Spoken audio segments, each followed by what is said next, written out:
शासनाने हॉटेल व्यवसायावरती जे वेगवेगळे टॅक्सेस लावलेले आहेत त्या संदर्भामध्ये जे हॉटेल असोसिएशन जी आहे ही आक्रमक झालेली आहे. मात्र शांततेमध्ये आपल्या ज्या भावना आहेत हे शासनापर्यंत पोहोचवण्यासाठी सर्व एकवटलेले आहेत.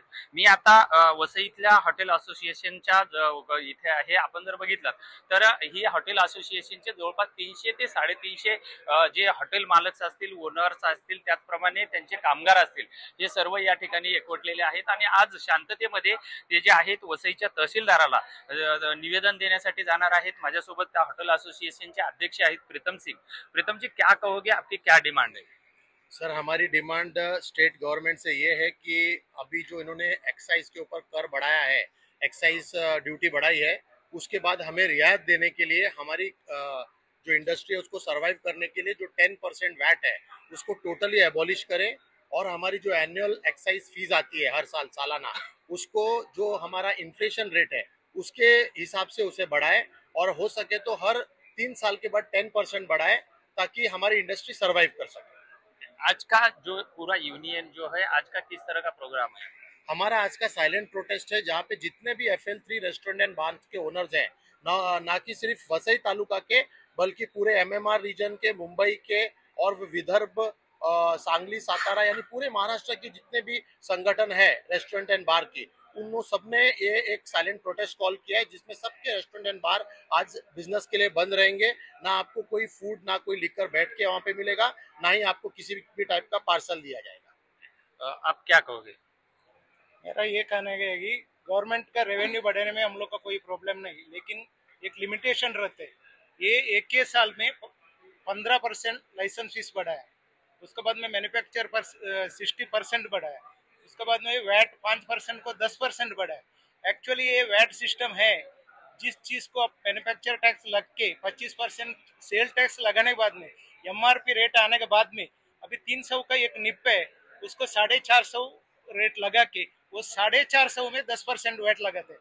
एक्चुअली वैट जो रहते हैं वो अपना MRP का ऊपर हम लोग जो सेल करते हैं, अभी 300 का हम लोग 400 में बेचते हैं, वो 100 रुपए में वैट होना चाहिए। ये 450 में वैट लगा है, ये गलत सिस्टम है। इसके लिए हम लोग को होटल एसोसिएशन को पूरा होटल वाले को बहुत बर्डन हो रहा है। कस्टमर का हम लोग फेस करने के लिए हम लोग का शर्म लगता है, 10% एक्स्ट्रा लगाते हैं हम लोग ये टॅक्स। ऍक्च्युअली सगळ्या व्याटमुळे नेमका हॉटेल असोसिएशनवर काय परिणाम होतो? हॉटेल असोसिएशन नक्कीच परिणाम होईल, कारण की हे वॅट लागले त्यामुळे ते लोकांना हॉटेलमध्ये येणं आणि ती दारू पिणं हे परवडणार नाही आहे. कारण की तेच वाईन शॉपमध्ये आणि ती बिअर शॉपमध्ये दारू ही कमी किमतीला असते, त्यांच्याकडे काही टॅक्स नसतो. आमचं सरकारला हेच म्हणणं आहे की जसे तुम्ही वाईन शॉप आणि बिअर शॉपला वॅट टॅक्स लागत नाही, तसेच आम्हाला पण वॅट टॅक्स न लावता, कारण की तुम्ही ऑलरेडी MRPच्या मध्ये टॅक्स घेतलेले आहेत, तर तसं जर केलं तर आम्हाला भरपूर फरक पडेल आणि टुरिझम वाढेल नक्कीच। निश्चितच माझ्यासोबत हे सर्व हॉटेल एसोसिएशन वाले आहेत। अन्ना, कि आप बताइए कि इसके वजह से पूरा आपके पूरे परिवार का और फैमिली के ऊपर क्या परिणाम? खाली मेरा परिवार का नहीं है, जो हमारे होटल इंडस्ट्री है हमारा एक खानदानी बिजनेस है। हम लोग 30-30, 50-50 साल से यही लाइन में है और हमारे साउथ के लोगों को थोड़ा एजुकेशन भी हम लोग कम है। अभी के बच्चे लोग कर रहे हैं, लेकिन पहले हमारे 1970-80 के लोग ने ज्यादा एजुकेशन ना होने की वजह से फैमिली बिजनेस जो है उसमें कंटिन्यू किया है और हमारे पास इसके अलावा और कुछ ऑप्शन नहीं है। अगर गवर्नमेंट हर साल इसी तरह, देखिए लाइसेंस फीस एवरी ईयर 15% बढ़ता है, वैट अलग 10% है, ऐसा हर तरह एवरी ईयर बढ़ते जाता है। ये बढ़ रहा है, इसका जो व्यवसाय है अगर बंद हुआ, इंडस्ट्री अगर बंद हुआ तो कितना लोग बेकार हो जाएंगे, कितना करोड़ों का नुकसान हो जाएगा? कितना करोड़ों का नुकसान होगा ये तो मैं नहीं बता सकता हूँ, लेकिन पूरे महाराष्ट्र में 19,000 के आसपास बार एंड रेस्टोरेंट्स है। अगर एक रेस्टोरेंट में अगर आप 30-30, 40-40 लोग भी पकड़ेंगे, आप कैलकुलेट कीजिए कितने करोड़ों लोगों का जॉब जाने का चांसेस है। और वो करोड़ों लोगों के पीछे उनका फैमिली है। अगर एक वर्कर एक होटल में काम करता है, उसके पीछे उसके घर में 3-3, 4-4 लोग फैमिली रहते हैं, जो ओनली यही बिजनेस में डिपेंड है। क्योंकि हमारे जो बिजनेस में है इसमें उनको जो भी नया स्टाफ गांव से कहीं से भी आता है, उसको रहना, खाना पीना सब सब कुछ हमारे तरफ से रहता है।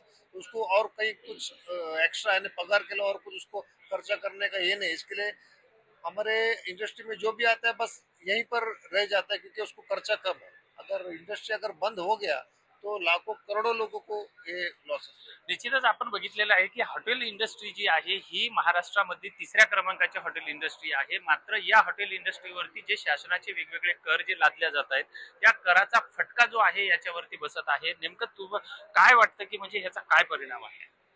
मेरे को ये बोलना है कि हम लोग वो इंडस्ट्री है जो तीसरे लार्जेस्ट कंट्रीब्यूटर है to the state of Maharashtra. पहले नंबर पे रजिस्ट्रेशन ऑफिस आता है, नंबर 2 पे आरटीओ आता है और तीसरे नंबर पे हम लोग आते हैं।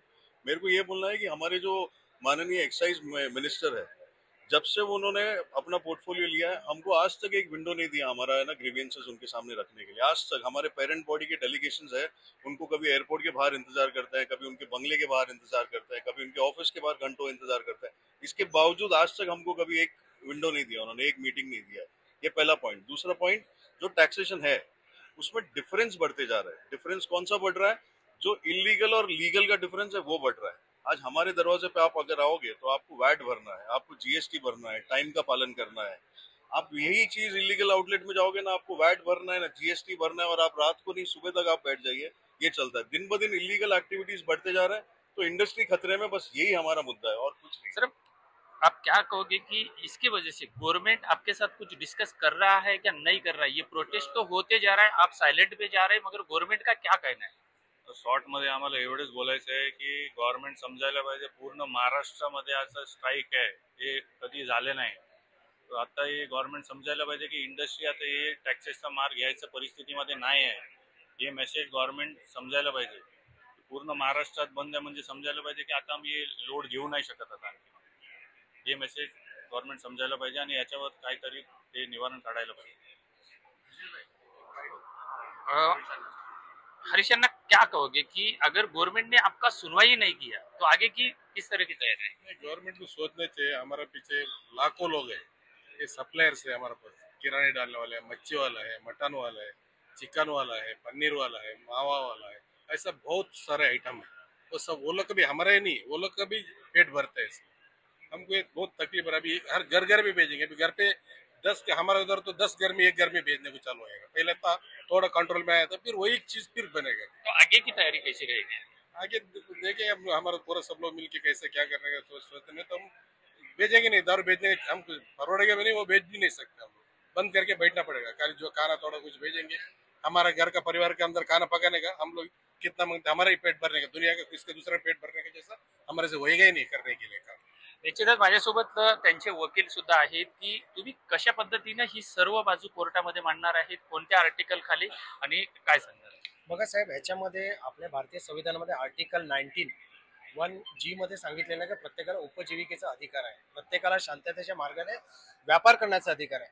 परंतु व्यापार करत असताना जी सरकारची मनमानी करची सक्ती केलेली आहे, करची वाढ केलेली आहे, तर अशाच पद्धतीत करवाढ केली गेली तर यांना व्यापार करणे खूप चुकी, म्हणजे त्यांना जमणार नाहीये। खूप आर्थिक संकटात सगळे व्यापारी जाणार आहेत। तुमची दिशा काय असेल? आमची दिशा अशी असणार साहेब, आता आजच्या दिवशी आम्ही तहसीलदारांना निवेदन देणार आहेत आणि येत्या काही दिवसात समज तहसीलदार किंवा महाराष्ट्र सरकारने ही करवाढ कमी केलेली नाही तर आम्ही माननीय उच्च न्यायालयामध्ये आर्टिकल 226 अंतर्गत रिट पिटिशन दाखल करणार आहे। निश्चितच हे सर्व होते हॉटेल व्यावसायिक, यांच्यासोबत लिगल ॲडवायझर सुद्धा आहेत आणि प्रत्येक हॉटेल व्यावसायिकाच्या एक व्यथा आहेत। शासनाने जो करवाढ केलेली आहे ही करवाढ निश्चितच रद्द करावी आणि यांच्या ज्या भावना आहेत या भावना कुठेतरी समजून घ्याव्या। शासनाने यांच्याकडे लक्ष द्यावं, कारण महाराष्ट्रातली 3ऱ्या क्रमांकाची इंडस्ट्री जर संपली तर या ठिकाणी लाखो जे कामगार आहेत हे बेघर होणार आहेत आणि शासनाचा सुद्धा जो टॅक्स स्वरूपामध्ये मिळणारा जो कर आहे हा सुद्धा बुडणार आहे। आता शासन यावरती कशा पद्धतीचा निर्णय घेतं हे पाहणं तेवढंच महत्त्वाचं आहे। विजय गायकवाड, TV9 मराठी, वसई।